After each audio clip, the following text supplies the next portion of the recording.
James Bond has always been a guilty pleasure of mine, so I've always been curious to read one of the books, and I gotta tell you, I read Casino Royale, which is the first book by Ian Fleming, and it is much, much worse than I thought it was gonna be.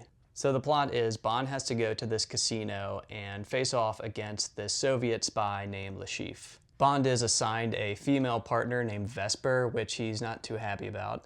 He says, quote, "Women were for recreation. On the job, they got in the way and fogged things up with sex and hurt feelings and all the emotional baggage that they carried around." Eventually, Bond beats his nemesis in cards, but then Vesper is kidnapped, and in response, Bond says, "And now for this to happen, just when the job had come off so beautifully, for Vesper to fall for an old trick like that and get herself snatched and probably held at ransom like some bloody heroine in a strip cartoon. The silly bitch."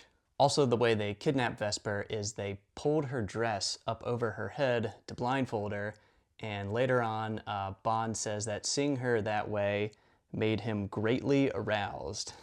So Bond too is captured and then tortured by Le Chiffre, and the way Le Chiffre tortures him is he takes a big rope and smashes Bond's balls. Bond and Vesper end up escaping, and while Bond is recuperating in this villa with his smashed balls, he puts off seeing Vesper because he is, quote, "afraid that his senses and his body would not respond to her sensual beauty."